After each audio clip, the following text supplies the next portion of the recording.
നമസ്കാരം. MGM radio ക്ലബിൻ്റെ മറ്റൊരു എപ്പിസോഡിലേക്ക് ഏവർക്കും സ്വാഗതം.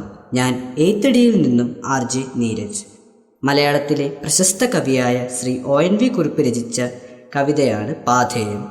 വയലാർ അവാർഡ് സ്വീകരിച്ചുകൊണ്ടുള്ള തൻ്റെ പ്രസംഗത്തിൻ്റെ ഒടുവിൽ ONV കുറുപ്പ് ചൊല്ലിയ ചെറിയൊരു കവിതയാണിത്. വേർപിരിയുവാൻ മാത്രമാണ് നാം ഒന്നിച്ചു കൂടുന്നത്, പല വേദനകളും പരസ്പരം പങ്കുവെക്കുന്നു എന്ന് നഷ്ടബോധം തുളുമ്പുന്ന വരികളിലൂടെ കവിത ആരംഭിക്കുന്നു. ജീവിതയാത്രയിൽ നമ്മോടൊപ്പം നിഴലായി വരുന്നത് ഒന്നേയുള്ളൂ, അത് മരണമാണ് എന്ന് ഈ കവിതയിലൂടെ കവി നമ്മെ ഓർമ്മപ്പെടുത്തുന്നു. 4Bയിലെ അമയ നമുക്ക് വേണ്ടി ഈ കവിത ആലപിക്കുന്നു. വേർപിരിയുവാൻ മാത്രമൊന്നിച്ചു കൂടി നാം വേദനകൾ പങ്കുവയ്ക്കുന്നു, കരളിലെഴുമീണങ്ങൾ ചുണ്ടുനുണയുന്നു, കവിതയുടെ ലഹരി നുകരുന്നു. കൊച്ചു സുഖ ദുഃഖ മഞ്ചാടി മണികൾ ചേർത്തുവച്ചു പല്ലാങ്കുഴി കളിക്കുന്നു, വിരിയുന്നു കൊഴിയുന്നു യാമങ്ങൾ, നമ്മളും പിരിയുന്നു, യാത്ര തുടരുന്നു. മായുന്ന സന്ധ്യകൾ മടങ്ങി വരുമോ, പാടി മറയുന്ന പക്ഷികൾ മടങ്ങി വരുമോ, എങ്കിലും സന്ധ്യയുടെ കയ്യിലെ സ്വർണവും പൈങ്കിളിക്കൊക്കിൽ കിനിഞ്ഞ തേൻ തുള്ളിയും,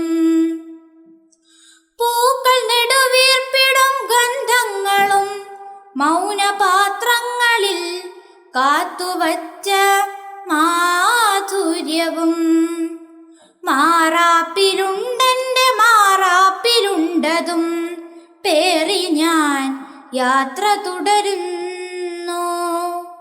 മുറ തെറ്റിയെത്തുന്നു ശിശിരം, വിറകൊൾവു തരുനഗ്ന ശിഖരം, ഒരു നെരിപ്പോടിന്റെ ചുടുകല്ലുകൾക്കിടയിലെരിയുന്ന കനലുകൾ കെടുന്നു, വഴിവക്കിൽ നിന്നേറ്റി വന്ന വിറകിൻ കൊള്ളി മുഴുവനുമെരിഞ്ഞു തീരുന്നു. ഒടുവിലൻ ഭാണ്ഡത്തിൽ ഭദ്രമായി സൂക്ഷിച്ച തുടുചന്ദനത്തുണ്ടു വിറകും അന്ത്യമായി കണ്ണു ചിമ്മും അഗ്നിക്കു നൽകി ഞാൻ ഒന്നതിൻ ചൂടേറ്റുവാങ്ങി. ഒരു കപട ഭിക്ഷുവായി ഒടുവിലൻ ജീവനെയും ഒരു നാൾ കവർന്നു പറന്നു പോകാൻ, നിഴലായി നിദ്രയായി പിന്തുടർന്നെത്തുന്ന മരണമേ, നിഴലായി നിദ്രയായി പിന്തുടർന്നെത്തുന്ന മരണമേ, നീ മാറി നിൽക്കൂ.